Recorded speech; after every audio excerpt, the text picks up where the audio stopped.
And welcome everyone. We should be live. We are live from the Royal Docks. Let me know in the chat that you can hear me properly. I'm just gonna give it a minute until I see that you guys are indeed in the chat. Oh, thank you, Pisas. Thank you for trusting me so early with a tip. And welcome, Anna. Hi, Sanson. Nice to see you here. So we've got about 11, 12 minutes before to start. We're just waiting for everyone to connect. And Janie is here. Nice to see you here. So we've got a few minutes before to start. If any of you are watching the replay in the next few weeks or days, feel free to skip the next 10 minutes if you want to go straight into the live walking tour. At the moment, we're just sitting here waiting for everyone to connect. And when I say sitting here, let me show you where. Looking on something good, perfect-ish, that's what I like to hear. And welcome Ava from Toronto, nice to have you along, Ava. So this is the Royal Victoria Dock. We'll go for a little walk in a moment, we'll go around the dock. We're just waiting for everyone to connect. If anyone was completely new to me, let me know in the chat. And Leslie is here. Nice to see you, Leslie. Let me see how many minutes we've got. 12 minutes to be precise. We're just waiting for everyone to connect. I connected particularly really early today because Prism has been funny. It's taken sometimes a few minutes, but today it was quite straightforward. By the way, I hope we won't have any silly government alert today. Some of you living in Britain, I'm sure you know exactly what I'm talking about. Yesterday, late afternoon, we had an alert, an emergency alert on our phone. An alert basically telling us, don't be an idiot and don't do a barbecue in the forest. I mean, if you ask me, that's not exactly what the emergency system you should be used for. So I hope we won't have any today, because if that was to happen during the live, that'll be completely not only disturbing it, but that could even stop it fully. Even some of the BBC presenters were shocked yesterday. They thought it was an alarm, like a fire alarm. I'm used to those because when I go to visit my sister in Dubai, I usually buy a little SIM card, and they have those silly ones as well in Dubai telling you stuff. I mean, if you want to tell me to be careful with fires, fair enough, you know, people do need to know, but you can send us a text or tell the news or whatever. We don't need an alert on our phone like an emergency. So hopefully that will never happen during my live streams, but we never know.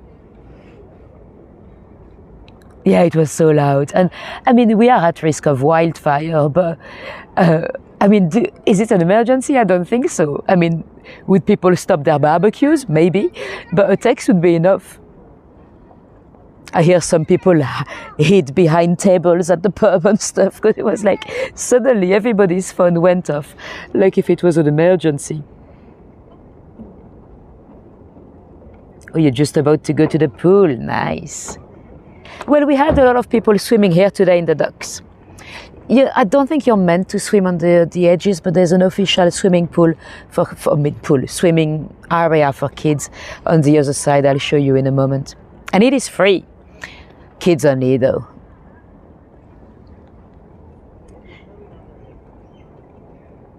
Common sense is not very common anymore. Yes, exactly. And the thing is, they tell you about not doing barbecues, or any fires, but really, I think a lot of those wildfires could be cigarettes as well. You know, people smoking in their car and dropping it through the windows. The alert might have been quite scary for people driving as well, because it was so loud. And I always have my phone on silent anyway, so I'm not used to have any sound coming out of the phone. Yeah. People probably thought World War III had started, you know. Yeah. Luckily, I was actually looking at my phone at the moment it happened, so I saw the message straight away. But when you hear the sound before to see the phone, it's probably a bit scary. Yeah, the fires are no joke, really. So bad in many countries, really.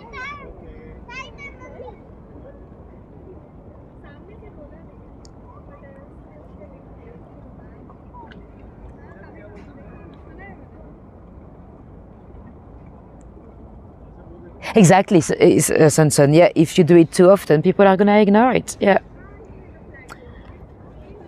Because I mean, I think most of the population agree that was not an emergency. That's not what the system is meant to be used for.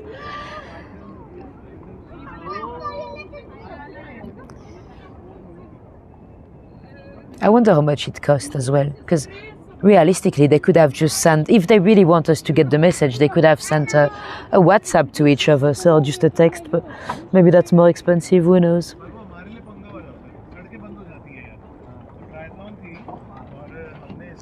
Oh, you didn't hear it, Wayne Goodman.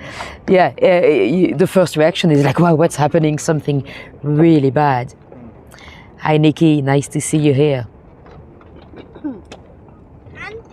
Let's see how many minutes we've got. Oops. 7 minutes, 7. I don't know why I went like this. Meant to do 7, but I couldn't do the other 5. 7. So 7 minutes before we officially kick off. So you still have time to grab a coffee, a gin and tonic, biscuits, or a tea, whatever it might be. Or go to the loo. Hi, Genevieve. Nice to see you here. And Pauline is here as well. Welcome, Pauline. Don't know why I've not had any flights above my head today. It's usually, because we've got the London City Airport behind us, it's usually about every 5 minutes. Well, I suppose there are far fewer on a Sunday, because this is an airport that's used for the city boys a lot. People going to the exhibition center and stuff. Hi, Wendy.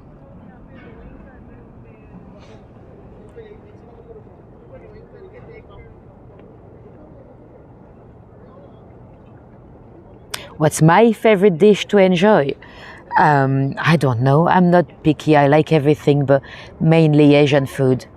Anything East Asian is good to me. Ooh, I like Earl Grey, Janie. Yes, exactly, Sanson. Ooh, iced coffee, that's nice as well. Oh, thank you, Pauline. Well, it's a bit messy today because I've sweated a lot under the helmet earlier. It's not so warm today, but this afternoon it was. Yesterday was crazy warm as well. Why do I not like cheese? Well, cheese or anything too creamy. I don't really like dairy in general.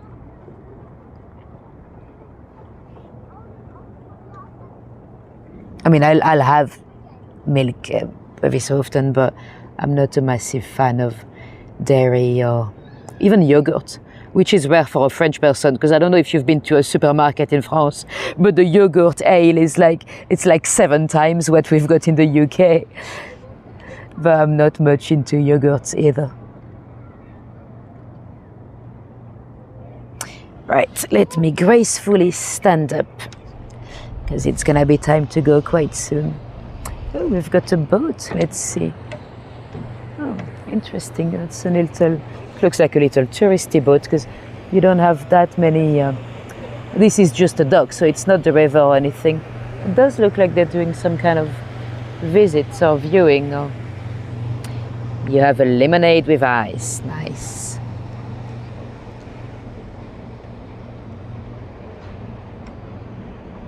You can see the runway from the airport from here.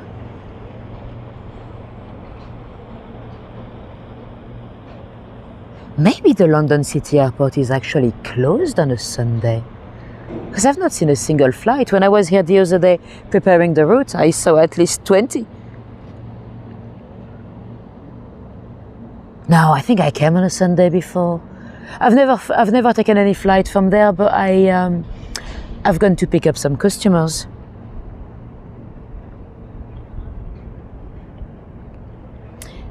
Right, let's see what time it is. I don't want to say anything too interesting. We still have 4 minutes, so I don't want to say anything too interesting before it's officially time to start. Because technically, no one is late yet. So it is nearly 6:30 p.m. UK time. Oh, today is Saturday. Oh yeah. I don't know why I thought it was Sunday. I've completely lost track of the days of the week. I've not had a day off since June, so I've completely lost track. You think they are rescue vessels? They look like the type of boat that would be doing rescues usually, but they're going at slow speed. Hi Marilyn, and welcome to Blue Nomad. Did you see what happened to the police rescue the other week in Westminster? There was a person in the water in Battersea. I don't know whether that was an accident or someone that went swimming, but the police, the Thames police, they were created way before the normal police. There's the normal police boat. They went way too fast to rescue that person, and they probably hit the wave from another boat. They went straight into the pillars of Westminster Bridge. 5 police officers were badly injured. That was 2.5 weeks ago, maybe. Luckily, nobody died. Well, I don't know what happened to the person in the water in Battersea, but out of the police officers, nobody died. Hi, Mitzi. Nice to see you here.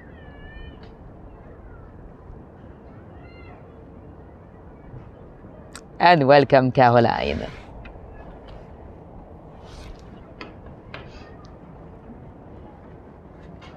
Let's see what time it is. 1 minute to go.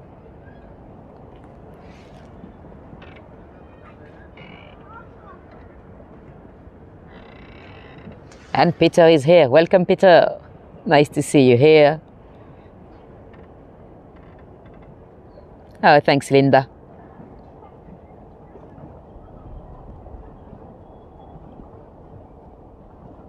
Even professionals liked it. I went to see some hair ladies yesterday because, well, I'm not really meant to say, but I'm being an extra in a period drama on Monday.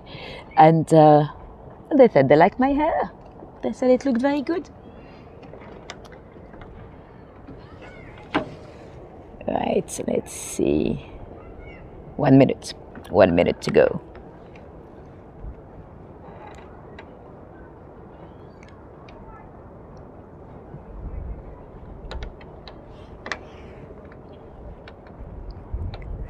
And it's probably time. Yes, it is officially time to go. So welcome everyone. And without further ado, let's flip the camera around and let's go. So we are at the Royal Docks. Down that side, it's the Albert Docks and the London City Airport. We don't see, excuse my finger, but that's the runway there and the airport is there. Now this funny looking building straight ahead, that's the Millennium Mills. That's a former mill creating the Millennium Flour. It's closed, the docks closed in 81 and the mill's actually closed as well. But it's a listed building for some reason. I don't know why. I don't know why anyone would want to keep that. It's been used in several music videos and stuff. It's empty at the moment, but eventually they might refurbish and do some working spaces or stuff like that. And let me show you the other side. We'll go around this part of the dock anyway, but let me show you the view before we go much further. You've got those lovely cranes that have been preserved here from the 60s when the docks were really busy. Down the distance you can see a bit of Canary Wharf. We need to go back down there. We've not been down there to the docks for a while. You might already spot a bit of the cable car, but we'll get much closer to that. And the funny looking building down there, it's the Crystal, it's the City Hall. But again, we'll get a bit closer to that side. Now, down here, the large boat, it's actually a hotel. And before we go down, let me show you the Excel Center. So the Excel, it dates back to, I think, 2000, the Excel. That's a conference and exhibition center. That's where, you know, through the COVID lockdowns, they wanted to use it to do a massive hospital, because the NHS they couldn't cope, you know, they were scared about being saturated. It was never actually used at the end, but they did start to get it ready. And today it's an exhibition center.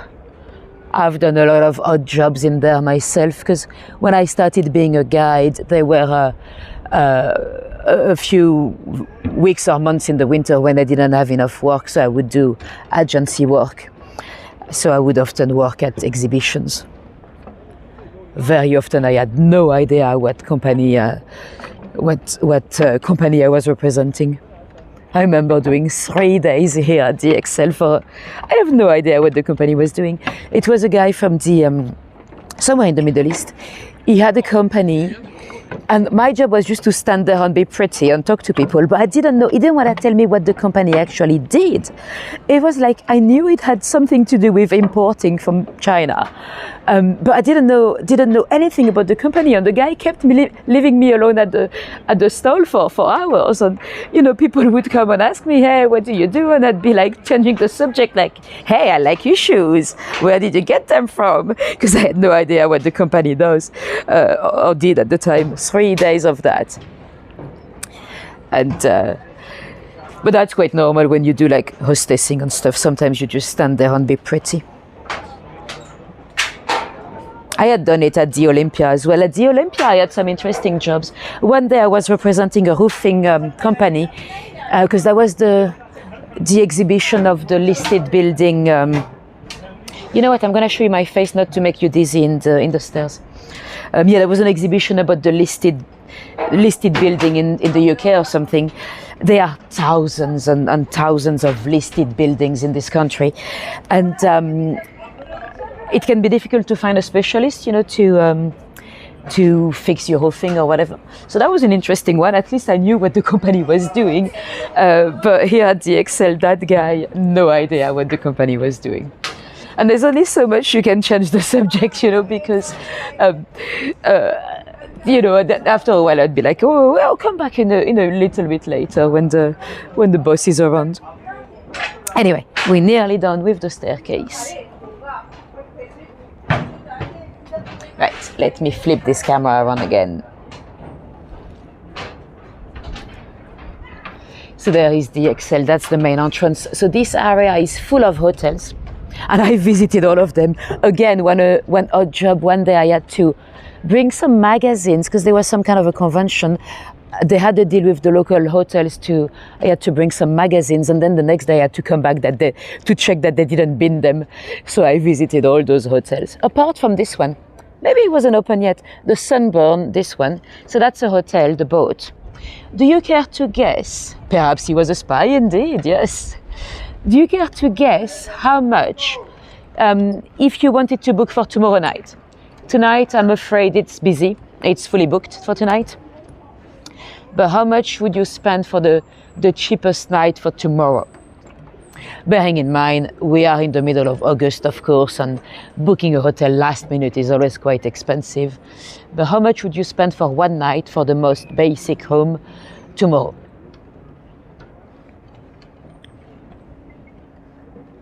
So to have a room in the Sunburn on the dock. Natalie, you're the closest one so far. Leslie, you're not too far either. Pauline, you're the closest so far.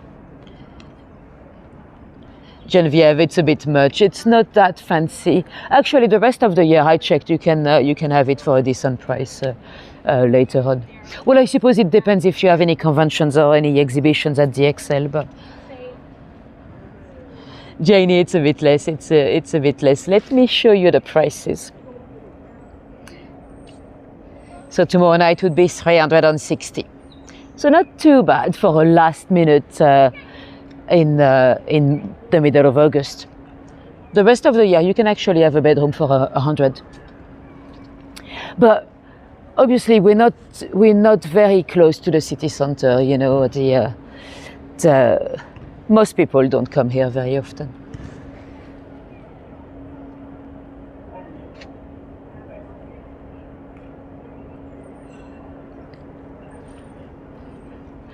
It's called the Yacht. The Sunburn, I believe, was the name of the boat. The hotel is the Yacht Hotel, I think.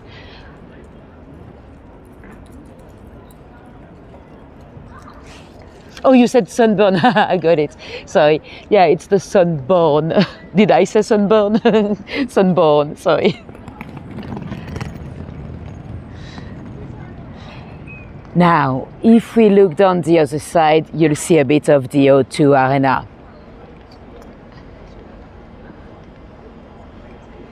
See down behind those cranes.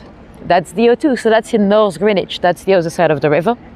That's where I came from today because we have a new tunnel. It's the Silvertown tunnel. It opened just over a year ago now. I think it was April last year. And I didn't know, actually, when I came to prepare the route on Monday, I cycled here from the north, and it's not very nice. Well, it's fine until Poplar, but after Poplar, it's not very, it's just big roads, and you don't really know where to go on the bicycle and stuff. And I kept seeing those signs that pointed towards the bicycle shuttle. And I was like, bicycle shuttle to go where? And I realized that was the shuttle down the tunnel. So there's a new tunnel. So that's to kind of release the pressure on the Blackwall tunnel that's there on the other side of Greenwich. And it's, yeah, you can see the O2 straight ahead. The white shape with the yellow spikes. I also used to work there. I used to be not very long. I hated the job. The team was not very nice, but I used to work doing the photography at the top, the up DO2 skywalk. Well, the photography team was not very nice. The guys from the skywalk were very nice. It's the same company that I worked with later on doing the skywalk on top of the Tottenham Stadium during the COVID lockdowns when we didn't have any international tourism. Now the tunnel. Let me show you. I did a little video to show you the bicycle.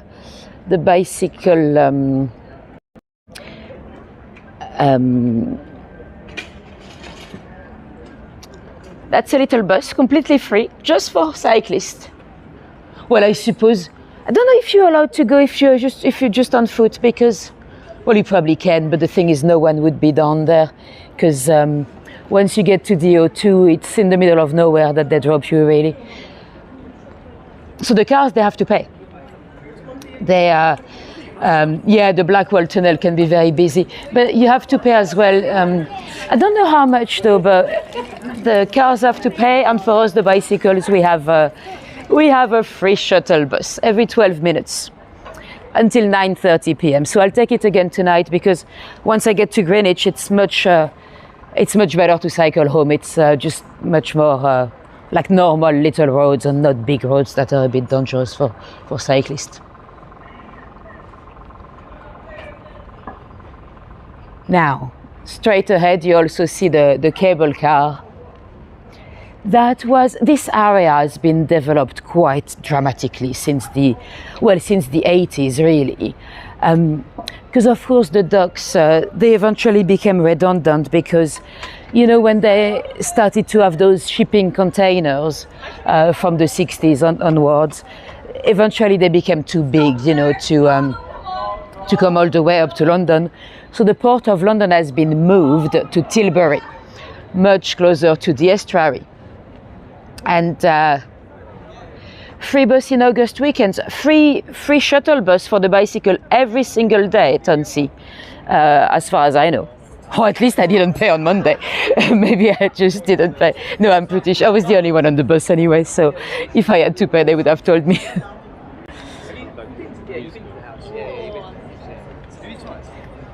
Now this little area, it's quite nice as well, with bars and restaurants.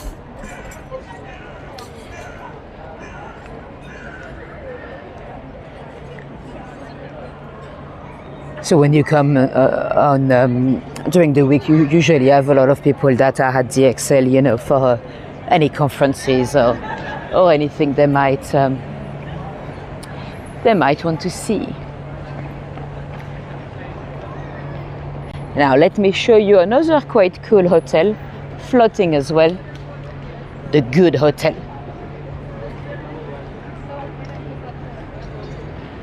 I don't know if it's actually floating. Probably, it's probably got some foundations, but because although the river is tidal, I don't think it's very tidal in the docks. They probably control the level somehow.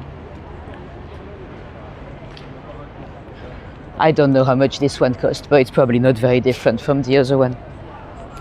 The other one is actually a good price, because 100 quid a night in London, you don't find much. I mean, you can, but not for something nice and clean and new, and you know. There are some little hotels around mine that are maybe 50 quid a night. I know, because I checked last time my dad came and visited me, because I only have a single bedroom, you know, and I didn't know he had those machines for the sleeping apnea. And I was like, oh, is it noisy? No. Oh my God, it's so noisy. It's between a moped and a kettle, or both of them at the same time. So I did look at hotel prices to send him to a hotel, because I couldn't sleep in the same room. Yeah, the cheapest one you'll find in London is really 50 quid or 45 maybe for a table one. But hi Gizzy, and welcome everyone that just joined. So here is the station for the cable car. They're not very popular. Well, you have some tourists using it, but in terms of the commuters, no one actually takes it to go to work, or hardly anyone. They date back to 2012, just before the Olympics. They were originally the Emirates cable car. I think the company Emirates had a deal, like a partnership for 10 years. They invested 36 millions, which covered a lot of the cost for the building of it, really. But the partnership has finished, so now it's fully TfL. It's the London cable car. I did consider starting the tour on the other side, but I don't really like streaming when I'm locked in with maybe a family or whatever. And also, it's gone quite expensive. It's £7 now. When they first opened, I'm pretty sure it was about 4, because I took it. Well, I think I took it only once, I think, when it first opened. Like many Londoners, I think a lot of Londoners took it once, and now they're like, okay, done that, been there. And that's why it's not very busy. Obviously, you see quite a few people inside right now, because it's August, it's the tourism season. Now, you might wonder, Leslie, I think you can use Oyster card if you have some credit on it, but it's not included on the weekly travel card. So that'll be £7 on top of. But if you have some credit, I think you can. Now you might see a little boy in the middle on his pontoon. This is. Let me zoom in. This is Bird Boy. It is exactly what it looks like. It's a little single boy on his. Oh, great! We still have some people doing wakeboard. We'll go and take a look in a second. Yeah, that's basically just a little boy on a pontoon. It's a statue. It's part of a series of statues that are.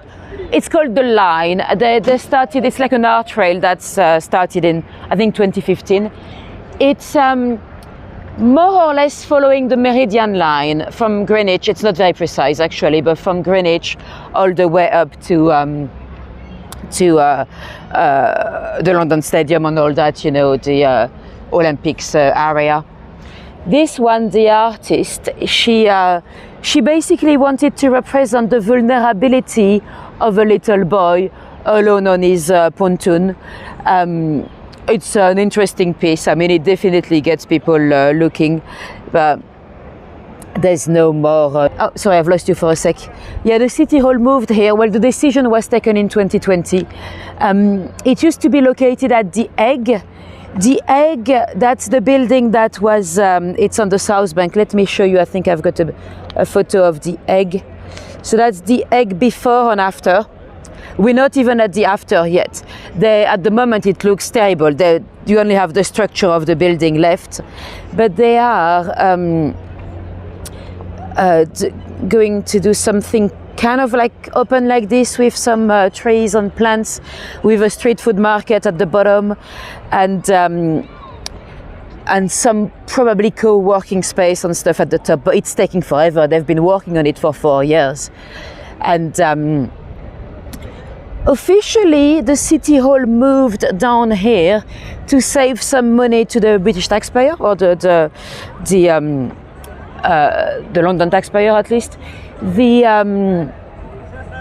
Unofficially though, I think they also wanted to promote this area to developers or investors and all that, because moving the City Hall here would basically show everyone that this is an area worth putting money into. Because before that there was hardly anything here. Although the cable car came in 2012, apart from that, really, there was not much. A lot of what we see today is very new. And let me show you the wakeboard. I'm gonna come back down here in a few weeks, because my sister is coming, or in the 2 weeks actually, or no, next week, because my sister wants to do so it's wakeboard but without a boat. It's some kind of a zip line pulling the wake. I think this lady is just done. Let's go to the other side, see if there's another one. If not, I'll show you a video of people doing the wakeboard the other day. I've never,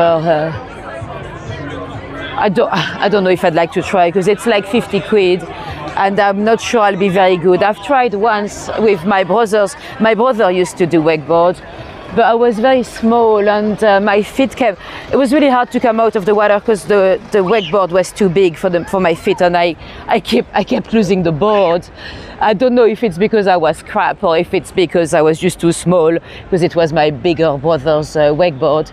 But now I think they're done. Oh yeah, there's one person. Yeah, perfect. We'll go and take a look at him. Now this little area, that's where the kids can come swimming for free. They close at 5, so that's why it's quiet. But earlier today, it was very busy with a lot of people swimming. It's great to have this summer splash, it's called. Summer splash. Although I don't think there are many Londoners that are not fairly local coming here. It's not an area that people visit a lot. Even myself, I had not come here for years. I think the last time I came here, and it wasn't really here, it was in Custom House. That's when I bought my bicycle, because I bought it from Gumtree, from a lady up here. It doesn't surprise me that she doesn't use it much, because it's not very bicycle friendly up there. But I would have been, yeah, COVID times maybe. Now this is again, it's called Wake Up London, I think, the wakeboard. Let's go down to the other side to see if anyone is still, yes, there's someone still on it, so let's go and take a look. I don't know if they're gonna be very good. The other day there was one that was jumping on the, I can show you the video anyway of the other day.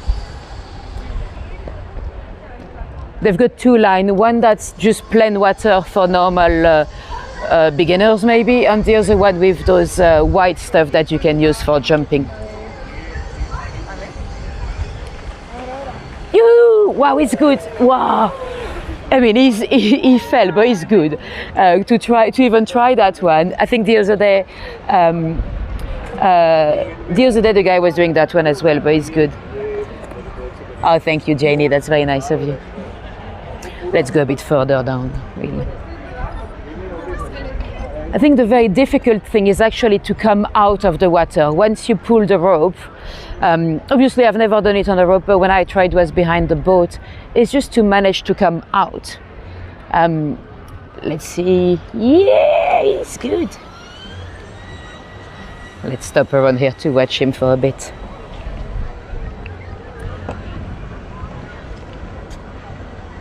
So you see the water is safe. It is linked to the river, but the Thames is actually meant to be quite clean nowadays. Some of you might have seen on my YouTube, I went to swim in the Thames last week and I survived. Yeah! But he's trying difficult stuff. I mean, I guess the landing is difficult anyway, but he's trying to do some backflip or something. He's good though, he's very good. By the way, on the other side, we're not going to go, but down that way, there was a terrible murder double murder in 2019. There was a guy that,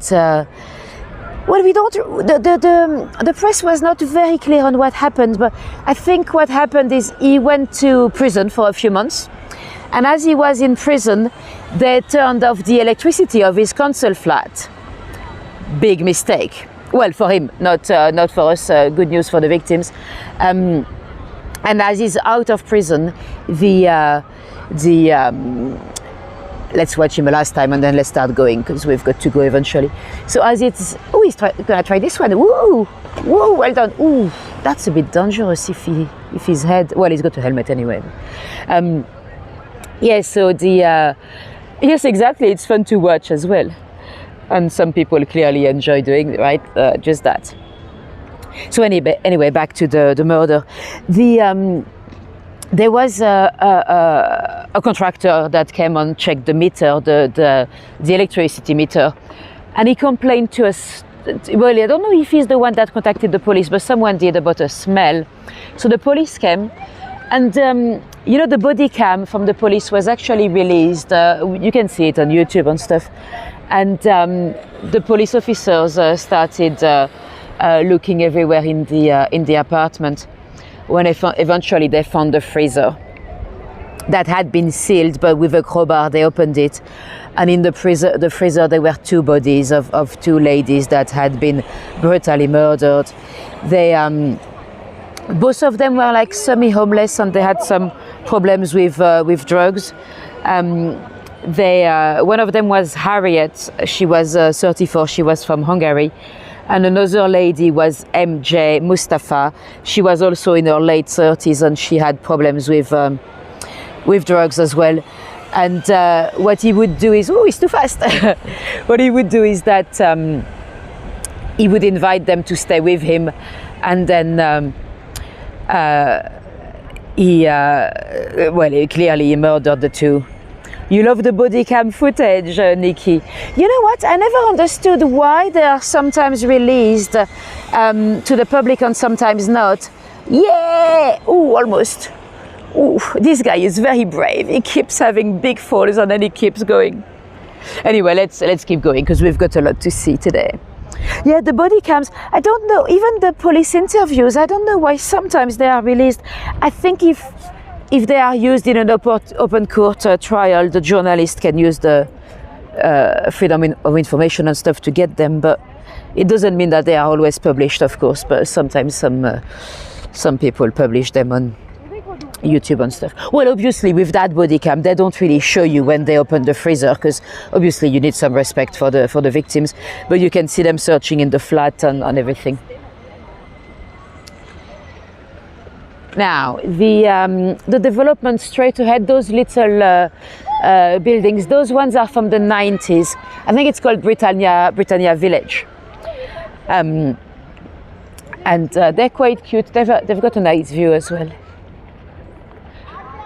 And they've decided to keep all those cranes, which really reminds you of the past of this area.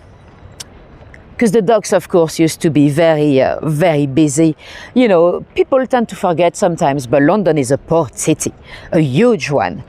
The Port of London has only moved after, well, in the 80s, really, when everything had moved to Tilbury. Oh, see, some people have swum just here. I think you're not allowed to. I've seen some signs saying no swimming, but they probably don't tell you off, you know, if the kids can swim on the other side. You shouldn't really be jumping like the boy just did, because the docks in general, there can be some industrial stuff in the bottom, you know. We used to swim in the Shadwell Bassin. Well, I say we have never been, but my flatmate used to go down there a lot during COVID. But the thing is, a lot of people would jump, and you could have some kind of pieces of mechanism or metal bits down there. There was a boy from the Camberwell School of Art that died in COVID times, and then they completely closed the Shadwell Bassin. Then you started to get penalty fares if you went swimming. So it's not really swimming the issue, it's actually jumping, because you never know what's underwater. Even if it is deep enough, there could be some metal bits and everything. Talking about what's underwater, there was a a death mystery down here as well. In 1956, there was a couple that went missing for 4 years, the two of them, and they were called Jack and Mary Love. That's a cool name. None of their loved ones heard from them for 4 years, really. When eventually in 1960 they found a car with the two bodies inside in the dock, in the Victoria dock. And we don't know. We still don't know much. Was it like a double S? You know, I cannot say the S word, but or was it a murder? Or we just don't know. I couldn't find much about the case. I know there's a pathologist, Sir Keith Simpson, that talked about it in his book, but I don't have his book. So yeah, they've been. There are some dark stories everywhere. Oh, people jump in the river where in Bath, and there are some spikes. Yeah, it's even in the canal in London. Sometimes you see some people that are a bit drunk jumping into the Regent's Canal, for example. But there are a lot of even just bicycles. You know, there are a lot of bicycles that fall down the canal, and it's already it's very shallow. It's only 4 feet, so jumping is a bad idea anyway. But especially when you don't know what's at the bottom. Yeah, but it's been so hot this summer that a lot of people want to jump everywhere. I'm quite tempted to come myself and swim here, to be honest. I mean, I've only been here today on Monday, but both days I saw people swimming, so clearly no one is coming to tell you off. Or maybe they are, I don't know. Now the docks, we talked about the docks when we were in Canary Wharf, of course, but you'd have to imagine back in the day they'll be buzzing with hundreds of ships coming and a lot of goods being unloaded from everywhere. This area was also very industrial. We'll go down to Silvertown in a moment. In Silvertown, at the beginning of the 20th century, it is said that every single household in the country had at home at least one item that was manufactured in Silvertown. Well, I would argue that it's potentially still the case today. There's one item that, for those of you that live in the UK, there's one item that I'm pretty sure most of you would have in their kitchen cupboards. Well, you might have a different brand, but I'm pretty sure most of you would have something from Silvertown. Do you care to guess what? It's something that every single one of you have in their cupboard. Even if you don't use it much, you would have it at home in case you have a guest.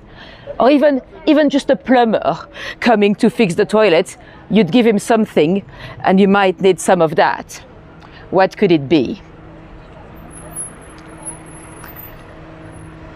Something that everyone has in their cupboard that would be produced here, or at least packaged on refined, or the original product doesn't really come from here, but what could it be?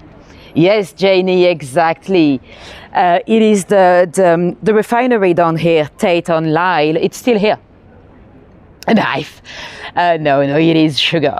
And the golden syrup as well. The Tate on Lyle, so the Lyle golden syrup, it is, the factory is still here. Abraham Lyle. See the little motto, out of the strong came forth sweetness. Apparently that's in the Old Testament. Salt as well, although if you had a plumber coming, I'm not sure you'll give him salt, but you might make him a cup of tea and you'll need sugar. Although you might not have the Tate on Lyle, you might have the Lidl sugar or whatever other brand, but yeah.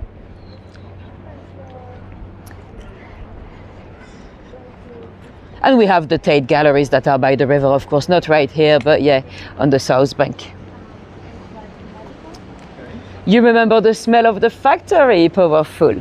Yeah, this area would have, and a lot of it was also chemicals, toxic stuff. We'll talk about that in a sec, but this area was very residential still. You had some people living here, but also a lot of factories producing anything and everything, and a lot of chemicals as well. Probably not the most enjoyable smell. Well, unless you're talking about the sugar one, that probably smelled okay. You like your maple syrup on porridge. Nice. Now we're gonna leave the docks now. So those docks, of course, at the time they were very heavily protected. You had a big wall surrounding the docks because we had a lot of problems with people stealing from the ships, That's why they built those docks at the first place, because Robert Milligan was not happy. He was he was a slave owner, but he was also a guy that imported a lot of sugar, and he was not happy to have so much of his product being stolen. So eventually he had the idea to create those docks that would be enclosed. So there was about 8 square miles of docks everywhere, and you'd have a big wall, so not anyone could come and jump on board to steal. Some of the dockers would still try, but they were not allowed to have some large pockets, so they couldn't steal much. And also they had a very difficult job, those poor dockers. They would never know how many days of work they'll get, because they would never know how many boats would be coming that day, Now let me show you an old post box. I don't know whether it's actually an old one or if they had a door replacement, but see, GR, so that would be George V, because at the time of George IV, you didn't have any post boxes yet, because the stamp was invented under Queen Victoria, the penny black. So this is George V. He doesn't need to put the number. Right, let's go. Yeah, so those dockers, very difficult job. You had 2 different types of docker. You had the ones that were just loading or unloading. Terrible job, because they had to have a lot of physical strength, and they didn't know whether they would be picked for the day, at least in Victorian times, because they never knew how many boats would arrive on that day. So they had to queue at the docks in the morning, and sometimes they wouldn't get a day of work. You had the guy that would pick, they'll pick the stronger one, and sometimes the guy would actually let them fight for the shift, because the shift was like a token. They'll drop the token on the floor and they'll let the men fight for it. And you had one job that was a little bit better money. That was the stevedore. The stevedore his job was to load up the cargo, because you had to be quite strategic. If the cargo was going all the way down to Australia, you'd have to make sure that the cargo, for whatever it might be, there was a bit of a problem in Cape Town. So the stevedore would get a bit more money. Now in the background it's again the mills, but down here you see a large chimney. That's one of the only reminders really of the industrial past of this area. Now let's go down to the only street here that I know of that still looks Victorian. This area has been shattered by an explosion. And also, I mean, you know, let's not forget that the docks were also bombed quite a lot through the Second World War. But there was a huge explosion here in 1917. Some of you might know the story. We talked about it briefly when we went down to Tower Hamlet Cemetery, where a lot of the victims were buried. 73 to be precise, which is not, I mean, it's absolutely terrible, but to be honest, for an explosion of that size, it's not actually that much. But 500 were injured. And it would have been a very traumatic event for hundreds of people, really. Now, this little street, that's the only one with Victorian homes. Well, I say Victorian, they probably have been damaged quite a lot as well with the explosion. Actually, I mean, I don't know for sure whether that is the case, but if you looked at the windows, I'll show you in a sec, none of those windows look Victorian. None of them are like the old sash windows or anything. So I'm guessing all the windows would have been shattered by the blow, you know. So they would have been damaged quite heavily. Straight down, you can see the DLR. That stands for Disneyland Ride. No, just kidding. It's the Dockland Light Railway. But it's a nice ride because it's overgrown. It's quite high, so it's a nice view when you go through the docks and everything. Anyway, the explosion. So we go back to the beginning of the Second World War. The war had been on for a couple of years, and at the time this area was extremely industrial, yet very residential as well. So you had all those factories and everything right next to where people lived.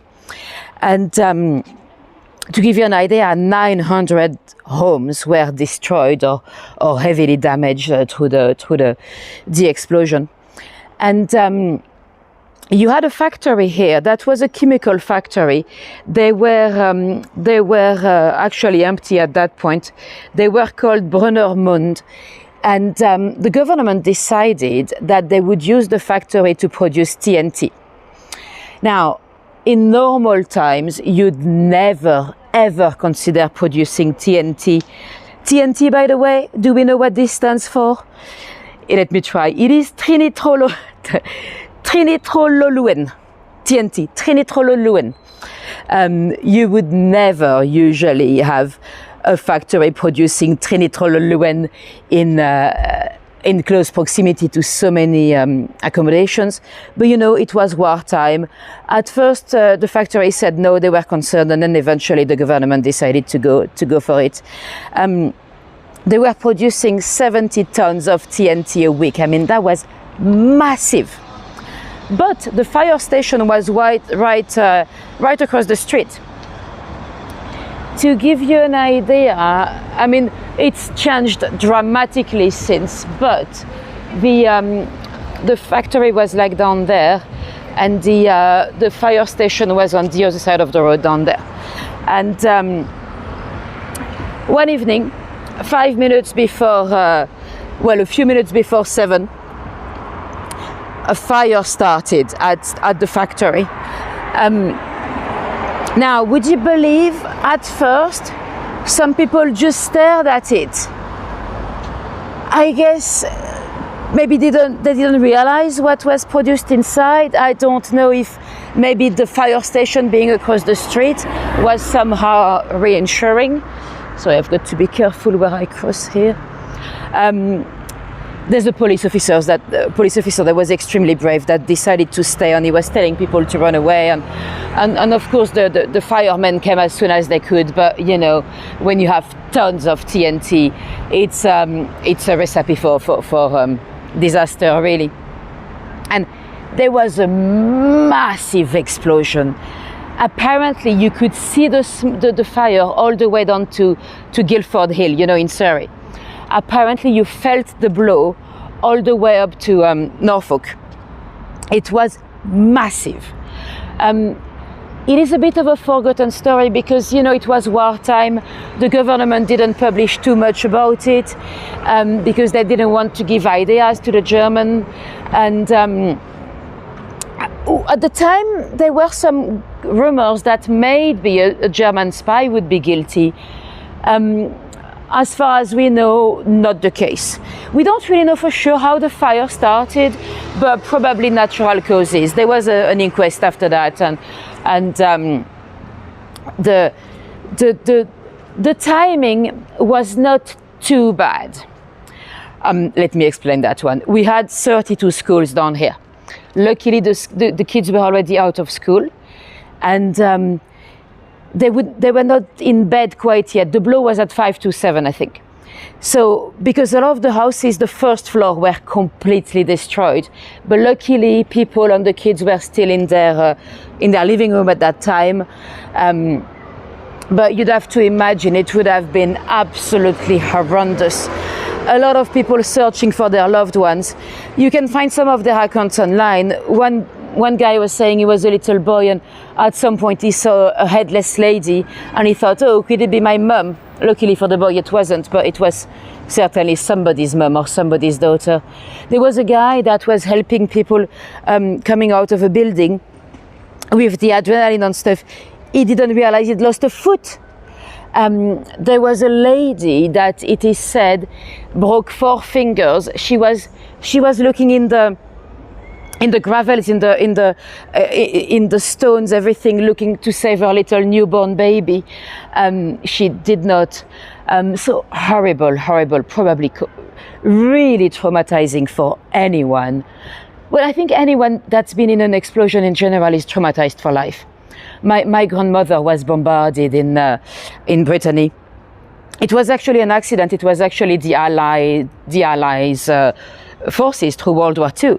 So it was actually, they believed they were bombing an ammunition, Nazi one, a factory, but they actually bombed the city center of where my grandmother lived. She was stuck under the gravels for like 12 hours with my great-grandmother that I also knew. But every single Sunday dinner, she would talk about the bombings. She'd never, there was not a single long conversation with my grandmother where she didn't mention it, you know. She showed me the pictures because half of her family was decimated. And she was always very impressed that I could always recognize the dead on the picture. She had some cousins, twins. One survived because he was punished. He was in the garden. And one died because he was a good boy, he was inside. And she was always very impressed that I could recognize them on the pictures. I didn't, it's just that I've got a good memory. She had told me once which one was dead and I just remembered. But yeah, all of that to say that she was traumatized for the rest of her life. So I think anyone that would have survived the Silvertown explosion would have been the same, you know. It's probably so horrific to ever, look for, because even when you're okay, looking for your loved ones under the gravels, and that those minutes or hours sometimes when you don't know if they're dead, if they're alive, and it's probably been horrendous. Now, this is a place here where I would not want to buy a flat. I probably should not say that too loud because they can kick me out. It's all private. It's all a POPs, privately owned public space. This ground actually belongs to the GLA, the Greater London Authority, but it's all a development where you can buy some flats and buy. I think a lot of them are actually shared ownership.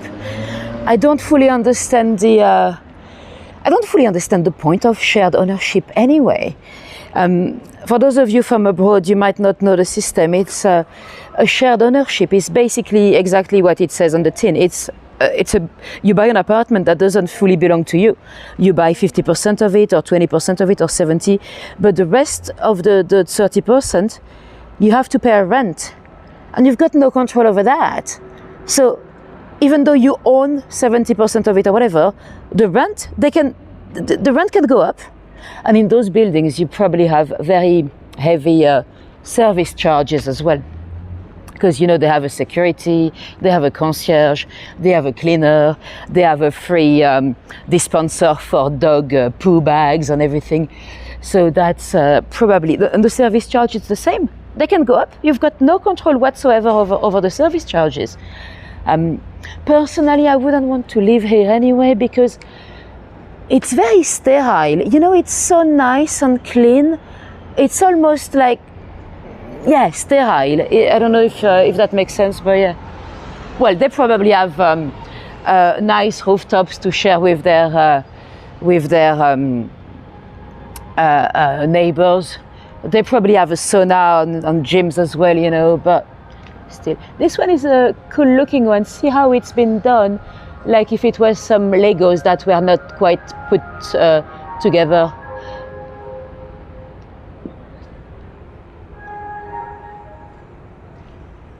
Yes, Leslie, I hear it can be very hard to sell on as well. And I think the owner, so here in those cases it's the property developers really, they also get the first pick. So even if you want to sell it, I think at the end of the day they have to decide as well if it's a good buyer or if it's, so yeah, it's and especially if the rent goes up or the service charges go up as well. Yeah, I mean, I suppose for some people it's the only way to get on the property ladder, but still I wouldn't, well, I don't think I have enough for shared ownership anyway, but I don't think that'll be something I'll be interested. It sounds scary, and what's the point of owning something if you don't, I mean, if you don't own it fully, you don't own it really, do you? So yeah. Now let's go and take a look at the river, and we'll see the Thames Barrier as well.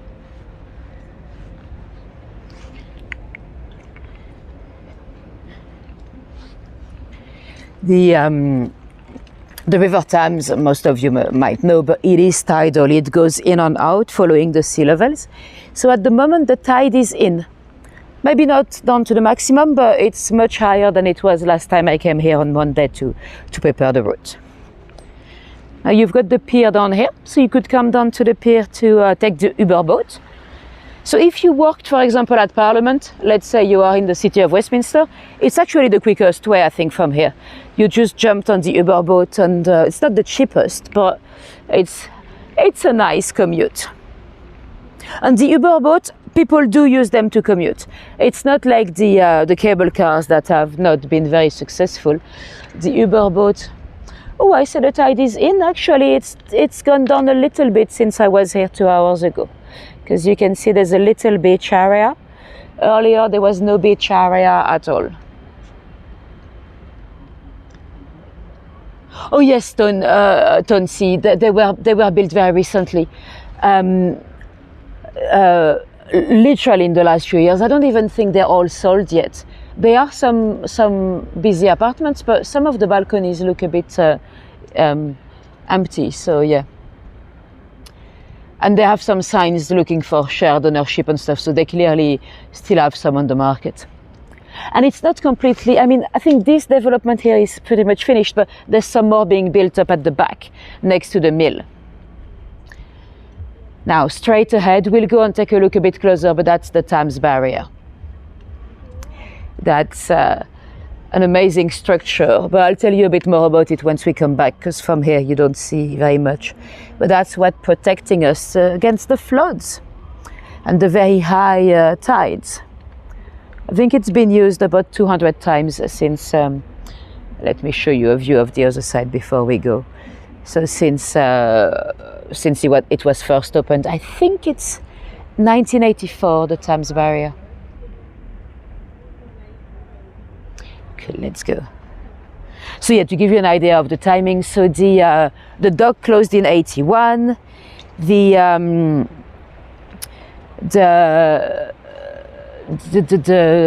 XL is 2000. The Thames Barrier is, I think it's 84. So everything here developed since the 80s, really. And the Crystal Building is 2012, although before to be the City Hall, it was some kind of an exhibition center as well and stuff like that. The Emirates cable car is 2012, so everything is pretty much pretty modern on this side. Can you hear? I don't know if you can hear. There's an ice cream van that's just parked somewhere. I don't know if you can hear it with the microphone. Now, to come back to the explosion, so all this area was shattered. Let me show you some pictures. I think I've got some pictures. So yeah, it would have been completely ravaged. Even the Millennium Mills were damaged. And you'd have to think about those people, even the people that survived. Not only did they lose their homes, but they would have also lost their places of work, because those factories would have been exploded as well, you know. The Salvation Army with Catherine Booth, not the original Catherine Booth, but her granddaughter was also very much involved with helping the survivors on everything. Because this area has always been, I mean, at the time it was fairly poor as well. So when we say 900 homes, you'd have many people in a single home. So hundreds of people were made homeless and redundant for some of them, because their place of work would be gone. You've heard it perfect. So does that make you want an ice cream? I'm not going to get one. I'm just randomly asking. I'm not a big fan of ice creams myself. Oh, there it is. I knew I heard an ice cream van. There it is.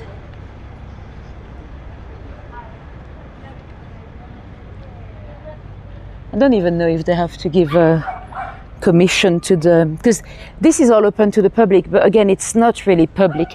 London is full of those privately owned public spaces, like part of the South Bank, you know, the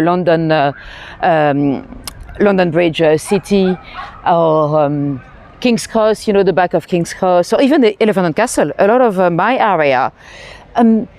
Which gives an impression of being sterile, because, like, let's say if I was a busker, if I wanted to come and play music here, I would be kicked off. You know, you're not allowed. Or even just a beggar, you know, it looks like open to the public, but it's not really public. So it's nice and clean, but to an extent, if you ask me, it's almost a bit too clean, you know. And you've got some people enjoying their little parks here. Now, it's not because it's newly developed that there are no social housing. There's a section 106, I think it's called. Property developers in this country, they have to, when they build a new development, they have to include some social housing, or they have to pay a penalty fare to the local authority, and then the local authority would build some social housing with that money elsewhere. But yeah, so that's not because it's all nice and clean and expensive that you don't have social housing included. Now, let me show you. So this is the monument to the victims of the explosion. It's tiny and it's a bit tucked away, a bit hidden. It used to be on the main road, but they've moved it here. It's not only for the victims of the explosion. They've later on added the victims of the Second World War as well. But let me show you on this side. They talk about the 1917 January explosion. Right, let me show you. So I'll show you the middle of the development where they have some shops and everything.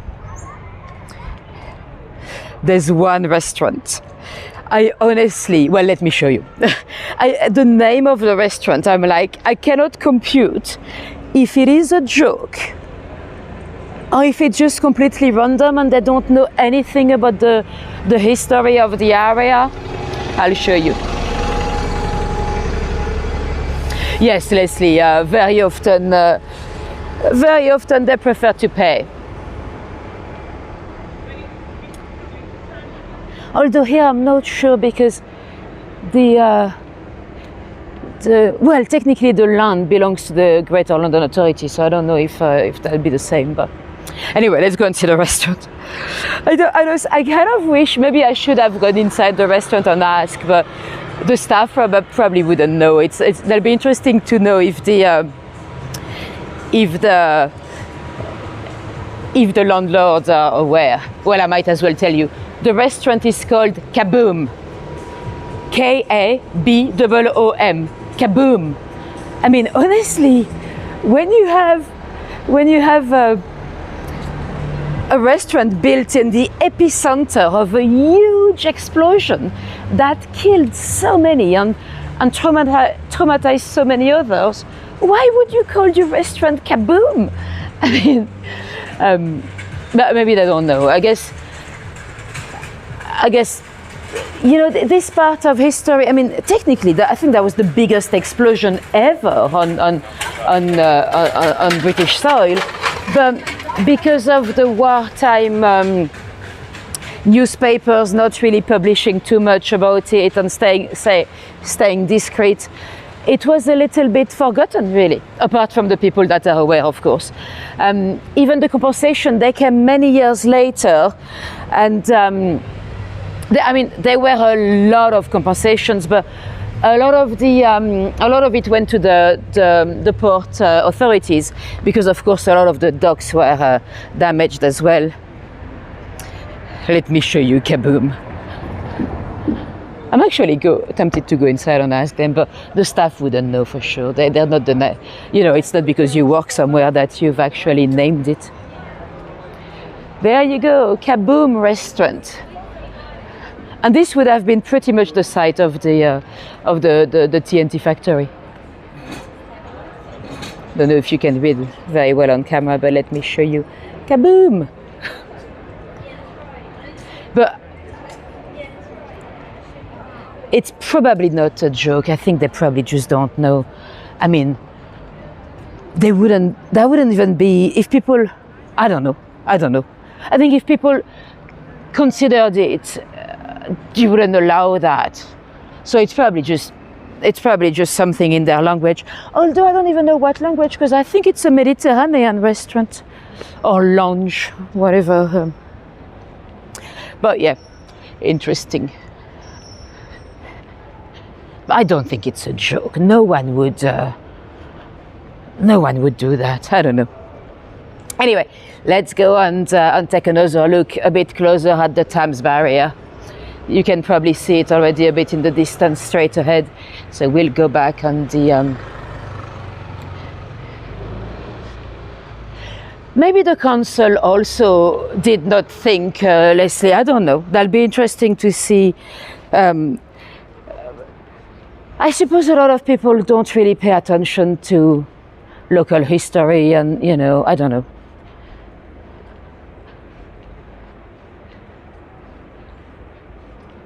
But yeah, that'll be interesting to find out.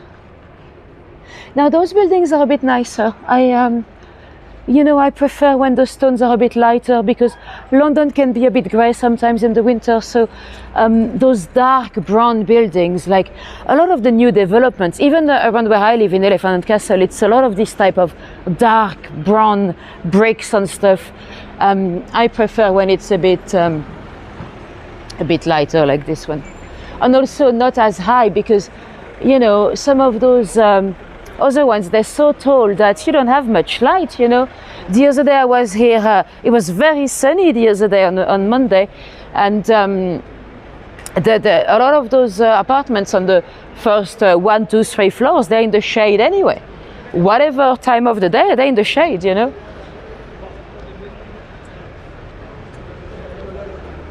I don't think I would. You can get a shared ownership from, well, some of them were advertising 1,400 a month. So I'm guessing that includes the mortgage part. I mean, it's a calculation of, but I mean, even if I had this type of money, I wouldn't want an apartment that's in the shade all day.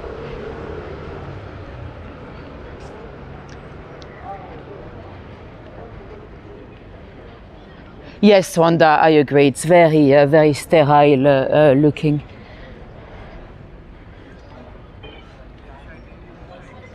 I mean, there are some nice little pubs like this one here, and for those ones that have apartments on the riverfront, you know, at least you see the river, you see. But in the back streets, I think it's very dark and overly sanitized, really.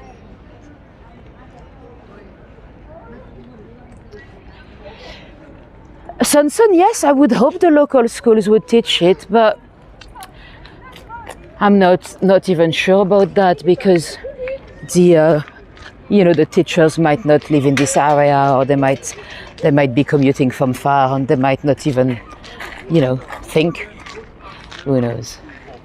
And also, there's a chance that the property developers don't really want people to know too much, because, see, the monument was kind of hidden away. I mean, no one really wants to live on the site of a huge drama, do they? So maybe there's part of that as well. Now, here is the Thames Barrier again. It's a shame it's a bit cloudy today, because when it's sunny, because it's all kind of metal, it kind of reflects the sun a bit, it looks a bit nicer, but hey ho. I'm gonna file a complaint to the gods of the sun. Oh, Pauline says, Google says it's named entirely as a pop art reference. Yeah, I could see the reference, Pauline. Yeah, kaboom, like but still, still. Now this little park here, that's also fairly new. I think they opened this park in 2000.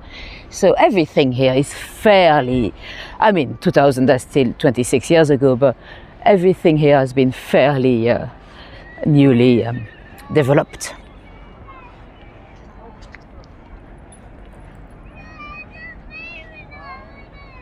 And there's a funny bit in the middle of the park. It's kind of like a bit of a garden underneath. I read that it might be because they kind of, it's a bit further, but they kind of put some concrete down the floor. Some say that it was because it was contaminated by a lot of chemicals, you know, when they had those factories back in the day.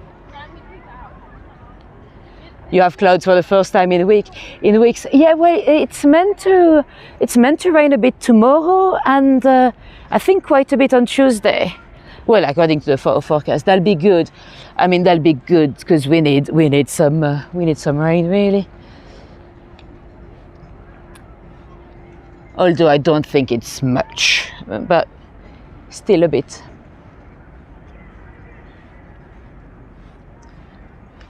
Yes, exactly. We should be talking to the gods of the rain.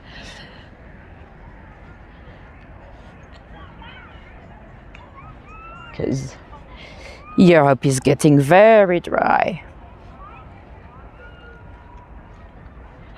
Now let's get a bit closer to the Thames Barrier to see it a bit from a different angle.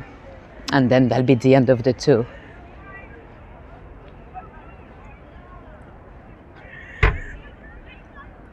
Oh, you've got a friend in Ohio that had a lot of rain. Well, good for them.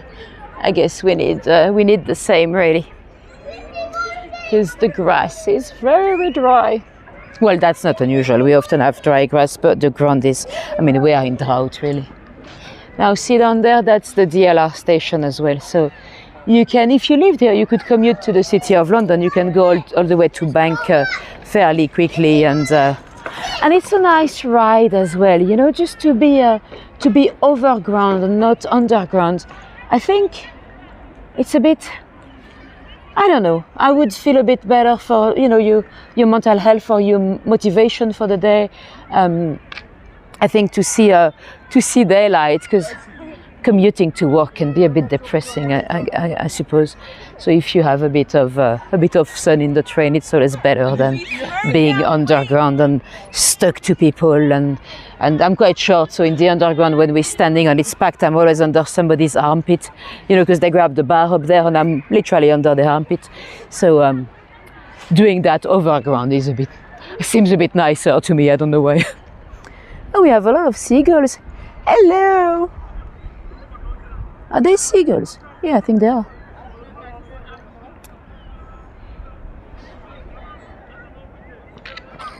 Oh, they had some flooding as well. Well, talking about flooding, so this is the Thames Barrier, so it is there to protect us.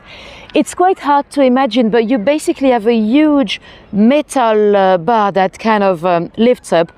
I've been wanting to take you here for years, but originally my idea was to take you, because they do some maintenance lift, and I wanted to show you the barriers being lifted, but you know what, it's quite rare, it's once a month, and I never found the timing that worked. But yeah, that's what protecting us from flooding. You still have a few pubs getting flooded on the other side of London. Let me show you. I was in Chiswick the other day. In Chiswick as well, but then I was in Barnes. Let me show you the pub where I was. So that's a high tide, and the tables were literally flooded. So it doesn't go any further thanks to the Thames Barrier. We have some areas of West London that sometimes can get a bit wet. There are some pubs in Chiswick as well that are exactly the same when it's a very high tide or when you have a bit of too much rain. Now that's gonna be the end of the tour. Let me know if you have any questions before we go. Well, poor pub. It doesn't damage much. I think it doesn't go any further than the. I mean, the pub itself is upstairs anyway, so they're fine. Cool. Let me show you my face again.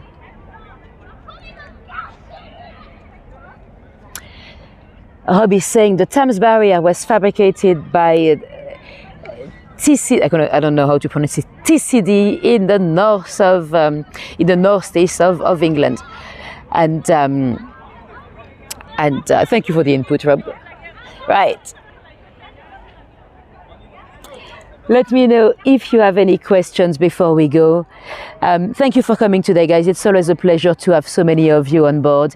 If any of you were completely new to me, I hope you'd come back. Make sure you subscribe. This way, the best way not to miss the live tours, it's actually to subscribe. And thanks Leslie, thanks Ronnie, because they're quite easy to miss, those lives, and then you end up watching the replay. So if you subscribe to the channel and you hit notification bell, you should get notified when I go live. So that's helpful. And thank you, Martin. Thanks everyone for coming today. Thanks, Rob. If any of you dropped me a little tip on PayPal or buy me a coffee, that's always very much appreciated as well. And thanks, Ken. And I don't know if you've noticed yet, I've just scheduled another tour for next weekend. Next Sunday, we're going to Deptford. So we'll be by the riverfront as well, down that side, a bit closer to me. So we're going down to South London this time. And the week after, we might go back down to Canary Wharf. Oh, let me show you the river again, because the colors are getting nice on this side. Oh, thanks, Anna. Thanks for everything. Thanks, Pauline. That's very much appreciated. Every little helps in terms of tips. You know, it's really thanks to your generosity that I can keep going and keep running those tours. Oh, I see one of those Uber boats in the distance. They're very good, those boats. It's a bit more expensive than the underground, but that's quite good to go. Oh, there's another Uber boat down here. You can go all the way to Barking and a bit further down as well. Oh, thank you, Genevieve. Thanks everyone for coming today. Hopefully I'll see some of you next Sunday. If not, keep checking the channel and hopefully I'll see you soon. Have a great evening or a great morning, whatever time it is for you, wherever you are in the world. And thanks for coming. Bye-bye.